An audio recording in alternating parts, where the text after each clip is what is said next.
అందరికీ నమస్కారం. ఈరోజు మనం ధనవంతులు అద్భుతమైన విజయాలని సాధించడంలో వారికి సహాయపడిన 10 కీ యాటిట్యూడ్స్ గురించి తెలుసుకోబోతున్నాము. ధనవంతుల మనస్తత్వాన్ని అర్థం చేసుకోబోతున్నాము. ఎవరైతే వారి సొంత జీవితాలను మెరుగుపరుచుకోవాలని చూస్తుంటారో వారికి ఈ వీడియో అమూల్యమైన జ్ఞానాన్ని అందిస్తుంది. కాబట్టి ఈ వీడియోని చివరి వరకు చూడండి. ఇక టాపిక్లోకి వచ్చేద్దాం. నెంబర్ 1, అబండెన్స్ మెంటాలిటీ అంటే సమృద్ధి మనస్తత్వం. ధనవంతుల అత్యంత స్పష్టమైన లక్షణాలలో ఒకటి వారు సమృద్ధి మనస్తత్వాన్ని కలిగి ఉంటారు. అన్లిమిటెడ్ ఆపర్చునిటీస్ మరియు రిసోర్సెస్ అందుబాటులో ఉన్నాయని వారు దృఢంగా విశ్వసిస్తారు. ఇంకా ఎల్లప్పుడూ వారి జీవితాలపై ఆశావాద దృక్పథంతో ఉండి వారు కోరుకున్న జీవితానికి చేరుకుంటారు. సాధారణ వ్యక్తులలాగా కొరత, లేమి గురించి ఆలోచించరు, లేని వాటి గురించి బాధపడరు. వీళ్ళు సమృద్ధిని ఒక ప్రాథమిక సత్యంగా విశ్వసిస్తారు. కొరత గురించి ఆలోచించే బదులుగా సమృద్ధిపై దృష్టి పెడతారు. ఎందుకంటే దేనిపై దృష్టి పెడితే, దేని గురించి పదే పదే ఆలోచిస్తే అది వారి జీవితంలోకి వస్తుందని వారికి తెలుసు. అందుకని లేమి, కొరతపై దృష్టి పెట్టే బదులుగా సమృద్ధిపై దృష్టి పెడతారు. ఆశావాదంగా, ఓపెన్ మైండెడ్గా ఉంటారు. క్రియాశీలకంగా ఉంటారు. ప్రతి ఒక్కరికి తగినంత విజయం, ఆనందం పొందే హక్కు ఉందని వారు నమ్ముతారు. సమృద్ధిగా జీవిస్తున్నట్లు భావిస్తారు. తద్వారా వారు సమృద్ధిని, సౌభాగ్యాలను, సౌకర్యాలను, సర్వసుఖాలను సహజంగా ఆకర్షిస్తారు. Number 2, goal oriented mind set అంటే లక్ష్యపు ఆధారిత మనస్తత్వం. కోరిక లేని వారంటూ ఎవరూ ఉండరు. కోరికలు అందరికీ ఉంటాయి, కానీ ఒక్కొక్కరికి ఒక్కో రకమైన కోరికలు, లక్ష్యాలు ఉంటాయి. కెరీర్ పరంగా, రిలేషన్షిప్ పరంగా, హెల్త్ పరంగా, వెల్త్ పరంగా, ఇలా అనేక రకాల కోరికలు, లక్ష్యాలు ఉంటాయి. అయితే ఇవన్నీ ఉన్నా సరే ఎందుకు సాధించలేకపోతుంటారు? వీరికి ధనవంతులకి సరిగ్గా ఇక్కడే తేడా ఉంది. ధనవంతులు వారి లక్ష్యాల పట్ల, వారి టార్గెట్స్ పట్ల క్లియర్ విజన్ని కలిగి ఉంటారు. వారు పెట్టుకున్న టార్గెట్స్కి 100% కమిట్మెంట్ తీసుకుని గోల్ ఓరియంట్తో పనిచేస్తారు. ధనవంతులు స్పెసిఫిక్గా, మెజరబుల్గా, ఇంకా టైం బాండ్తో నిర్దిష్ట లక్ష్యాలని పెట్టుకుంటారు. నిరంతరం కృషి చేస్తారు. స్థిరమైన పురోగతిని సాధించి ఆర్థికంగా ఎదుగుతారు. నెంబర్ 3, ఇన్నోవేటివ్ మరియు క్రియేటివ్. ఇన్నోవేషన్ మరియు క్రియేటివిటీ సంపద సృష్టికి కీలకమైన వనరులు అని ధనికులుగా మారిన వారందరూ అర్థం చేసుకున్నారు. వీరు ఎల్లప్పుడూ సమస్యలను పరిష్కరించడానికి, పరిశ్రమలకు ఏ అంతరాయం కలిగించకుండా మార్కెట్ అవసరాలను మరియు ప్రజల అవసరాలను తీర్చడానికి నిరంతరం కొత్త వినూత్నమైన మార్గాలను అన్వేషిస్తుంటారు. ఉదాహరణకి మీరే ఆలోచించండి. ఒక ఓలా, ఒక జొమాటో, ఒక అమెజాన్, ఒక ఫోన్పే, ఒక రిలయన్స్, ఒక జూమ్, ఒక గూగుల్, ఒక వాట్సాప్, ఇలా ఇప్పుడు చెప్పుకున్నవన్నీ ప్రజలకున్న ఆయా అవసరాలను తీర్చాలనే ఉద్దేశంతోనే పుట్టాయి. మనం వాటిని ఉపయోగించి మన అవసరాలను తీర్చుకోవడం ద్వారా వాటిని క్రియేట్ చేసిన వారు ధనికులయ్యారు. ధనికులు అందరిలా ఆలోచించరు, సృజనాత్మకంగా ఆలోచిస్తుంటారు. వారికి వచ్చిన సృజనాత్మకమైన ఆలోచనల్ని ఇంప్లిమెంట్ చేసి అలా వారు ఉన్నత స్థానంలో ఉన్న పరిశ్రమ నాయకులుగా ఎదుగుతారు, ట్రెండ్ సెట్ చేస్తారు. మీరు వినే ఉంటారు, ఒక ఐడియా మీ జీవితాన్ని మార్చేస్తుందని. నెంబర్ 4, విజయవంతమైన వాళ్ళతో ఉంటారు.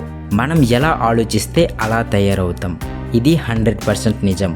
అదేవిధంగా మనం ఎవరితో ఉంటామో, ఎవరితో ఎక్కువగా గడుపుతామో వారిలా తయారవుతాం. ఇది కూడా 100కి 100% నిజం. ఎందుకంటే తాము ఎక్కువగా స్పెండ్ చేసే వ్యక్తులు మరియు వారు నివసించే ఎన్విరాన్మెంట్ ఒక మనిషి యొక్క ఆలోచన విధానాన్ని ప్రభావితం చేస్తుంది. ఈ విషయాన్ని విజయవంతమైన వ్యక్తులు తెలుసుకున్నారు. అలాగే విజయవంతమైన వ్యక్తులు తమ ఎన్విరాన్మెంట్ యొక్క శక్తిని అర్థం చేసుకున్నారు. అందుకే వారు ఎల్లప్పుడూ విజయవంతమైన వ్యక్తులతో ఉంటారు. తమని తాము ప్రేరేపించే మరియు ప్రేరేపింపజేసే ఆలోచనలు గల వ్యక్తుల వాతావరణంలో ఉంటారు. వారిని గమనిస్తారు, వారి దగ్గర నుంచి నేర్చుకుంటారు, నేర్చుకున్న వాటిని ఇంప్లిమెంట్ చేసుకుంటారు. తద్వారా వారు కూడా విజయవంతమైన వ్యక్తుల జాబితాలోకి సులభంగా చేరిపోతారు.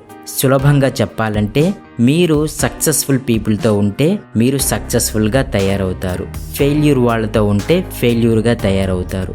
అందుకే ధనవంతులు ఎల్లప్పుడూ సక్సెస్ఫుల్ పీపుల్తో నెట్వర్క్ తయారు చేసుకుంటారు.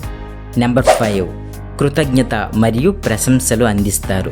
కృతజ్ఞత అనేది మానసిక మరియు శారీరక ఆరోగ్యంపై పాజిటివ్ ప్రభావాన్ని చూపించే శక్తివంతమైన భావోద్వేగం. ఇది మనం సంతోషంగా అనుభూతి చెందడానికి, ఇతరులతో మరింత కనెక్ట్ అవ్వడానికి, ఇంకా భవిష్యత్తు గురించి మరింత ఆశాజనకంగా ఉండడానికి సహాయపడుతుంది. మనం ఇతరులకు మన కృతజ్ఞతలు తెలిపినప్పుడు అది మన సంబంధాలను బలోపేతం చేస్తుంది, మన గురించి మనకు మంచి అనుభూతిని కలిగిస్తుంది. మనం ఇతరులకి కృతజ్ఞత మరియు ప్రశంసలను అందిస్తే అవి మన మొత్తం శ్రేయస్సును మెరుగుపరుస్తుంది, బంధాలను బలోపేతం చేస్తుంది, జీవితంపై మనకున్న దృక్పథాన్ని మారుస్తుంది. ఉదాహరణకి, మనకి ఎవరైనా హెల్ప్ చేశారనుకోండి, మనం వారి పట్ల కృతజ్ఞులుగా ఉండాలి. అలా కృతజ్ఞులుగా ఉంటే మనకి అందరి దగ్గర నుంచి మరింత సహకారం లభిస్తుంది. అంటే ఇక్కడ మనకి లాభమే తప్ప నష్టం లేదు. అలాగే మన వద్ద ఉన్న ఉద్యోగులు ఎప్పుడైనా వారి జాబ్ని చక్కగా నిర్వహిస్తుంటే లేదా వారి జాబ్ని ఎక్స్ట్రాడినరీగా పూర్తి చేస్తుంటే వారిని మెచ్చుకోవాలి, వారిని ప్రశంసించాలి. అంటే దీని అర్థం వారు చేస్తున్న పనిని మనం గుర్తించి ప్రశంసిస్తే వారి పెర్ఫార్మెన్స్ కూడా ఇంకా బాగా పెరుగుతుంది. అంటే ఇక్కడ కూడా మనకి లాభమే తప్ప నష్టం లేదు. ధనవంతులు ఇదే చేస్తారు. నెంబర్ 6, క్యాల్కులేటెడ్ రిస్క్లను తీసుకుంటారు. సాధారణ వ్యక్తులు ఎల్లప్పుడూ సేఫ్ జోన్లో ఉండడానికి చూస్తుంటారు. లాభం రాకపోయినా పర్వాలేదు కానీ ఉన్నది పోకూడదు అనే మనస్తత్వాన్ని కలిగి ఉంటారు. ఇలాంటి సాధారణమైన ధోరణి వలన సామాన్యమైన వ్యక్తులుగానే మిగిలిపోతుంటారు. ఉదాహరణకి, వారి దగ్గర కొంత సేవింగ్ అమౌంట్ ఉందనుకుందాం.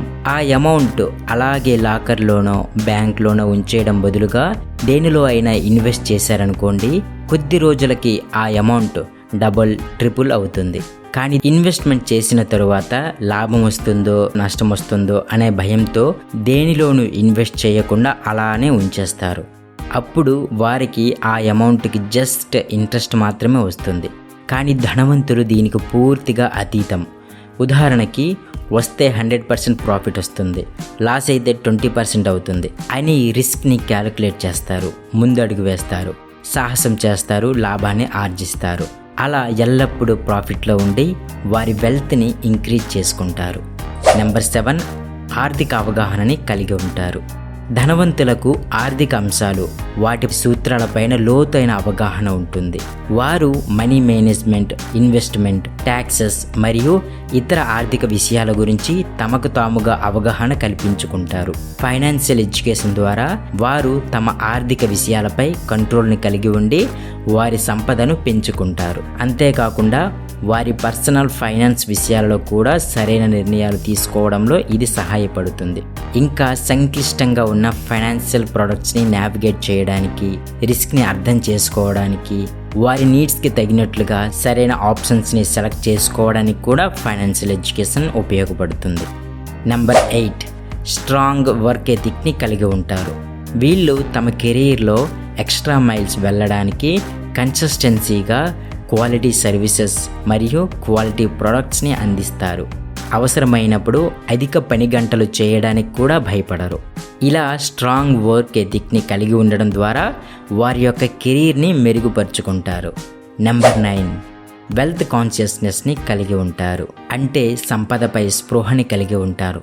ధనవంతులు డబ్బు విషయంలో పాజిటివ్ మైండ్ సెట్ని కలిగి ఉంటారు. సంపదని వాళ్ళు అవకాశాలను సృష్టించడానికి, తమ జీవితాలను సంపూర్ణంగా జీవించడానికి ఉపయోగపడే ఒక టూల్ లాగా చూస్తారు. సంపద స్పృహ మిమ్మల్ని కొరత మనస్తత్వం నుండి సమృద్ధి మనస్తత్వం వైపుకు మళ్లిస్తుంది.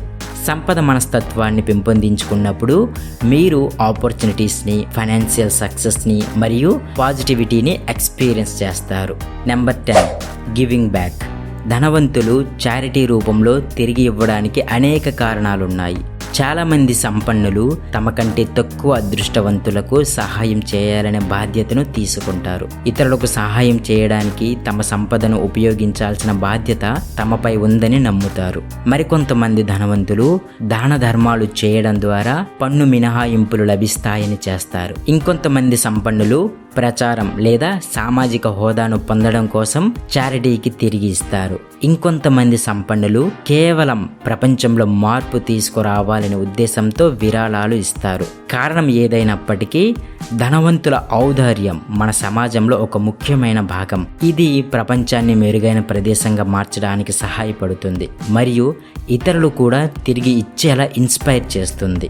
ధనవంతుల మనస్తత్వాల్లో ఇవి కొన్ని మాత్రమే, ఇంకా చాలా ఉన్నాయి. ఇప్పుడు చెప్పుకున్న మనస్తత్వాల్లో ఏవేవి మీకు నచ్చాయో, ఏవేవి మీకు ఆల్రెడీ ఉన్నాయో కామెంట్ చేయండి. ఈ వీడియోని లైక్ చేయండి, షేర్ చేయండి, ఇంకా సబ్స్క్రైబ్ చేసి బెల్ ఐకాన్ క్లిక్ చేయండి. Thank you so much.